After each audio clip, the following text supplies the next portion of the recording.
আসেন আমি যে কথা বোঝাতে চাইছিলাম, আমরা নামাজ পড়বো তো ইনশাআল্লাহ। ইনশাআল্লাহ আমার রসুল এই নামাজকে প্রতিষ্ঠা করার জন্য নিজের জীবনটা শেষ করেছে, দান দান মোবারক শহীদ হয়েছেন, রক্ত ঝরিয়েছেন। আজকে তো আমাদের রক্ত ঝরাতে হয় না, দাঁতও ফেলতে হয় না, তাই কেন ভাই নামাজ থেকে দূরে থাকবো বাপ? আজকে থেকে নিয়ত করুন যে না ইনশাআল্লাহ বিনা কাজায় 5 ওয়াক্ত নামাজ পড়বো তো ইনশাআল্লাহ। জোরে বলি ইনশাআল্লাহ।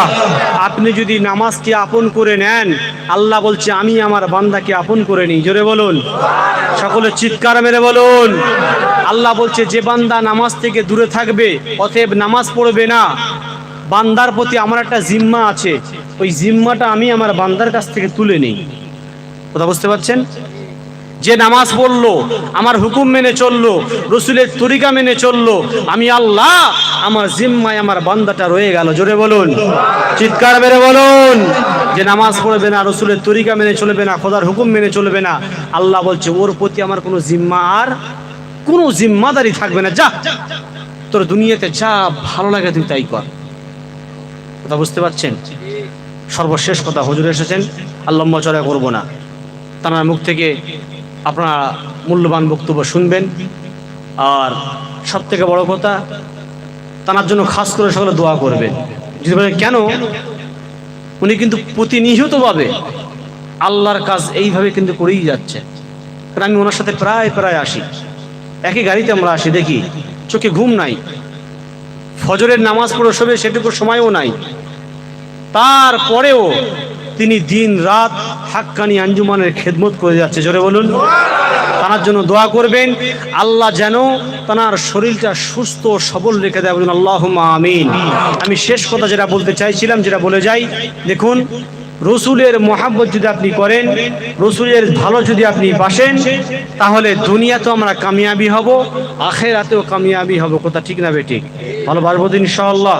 আমার মুর্শিদ যে কথাটা বলেছেন, বাবা বিনা কাজায় 5 ওয়াক্ত নামাজ পড়ো, নামাজের পরে নুরানি কোরআনি ওজিফা তেলাওয়াত করো, হালাল রুজি খাও, এবং তাকওয়া অর্থাৎ আল্লাহর খৌফ, আল্লাহর ভয় অন্তরের মধ্যে রাখো।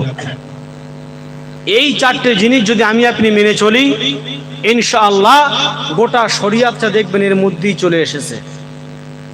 যে সিলসিলার মানুষ হোক না কেন, এই 4টে জিনিস যে মেনে নেবে, মরার পরে আল্লাহ পাক তাকে অবশ্যই জান্নাত নসিব করবে। জোরে বলুন, আল্লাহ পাক আমাদের প্রত্যেককেই শোনার চাইতে বেশি বেশি করে আমল করার তৌফিক দান করেন। সকলে বলি আল্লাহুম্মা আমিন। চিৎকার মেরে বলি আল্লাহুম্মা আমিন। ওরে ও ভূমি, মদিনার ভূমি, ওরে ও মাটি, মদিনার মাটি, ওরে ও ভূমি, মদিনার ভূমি, ওরে ও মাটি, মদিনার মাটি, দুই দিকে দুই সাথী হাই, মাঝখানে আমার নবী জিন্দা শুয়ে রয়। একটু জোরে হবে না? সকলে একসাথে হবে না?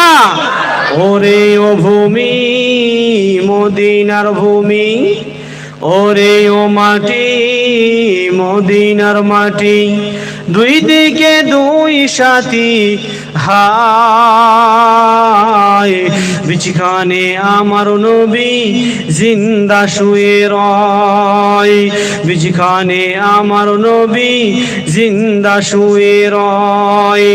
যেতে যদি পারতাম আমি সোনার মদিনায়, সালাম আমি গিয়াম দিতে নবীজির রওজায়।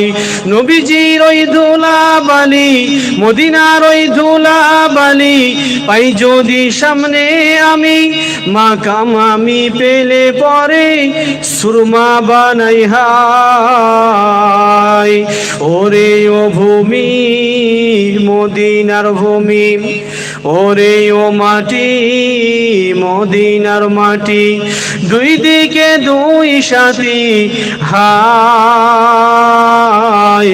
বিছখানে আমার নবী জিন্দা শুয়ে রয়, বিছখানে আমার নবী জিন্দা শুয়ে রয়।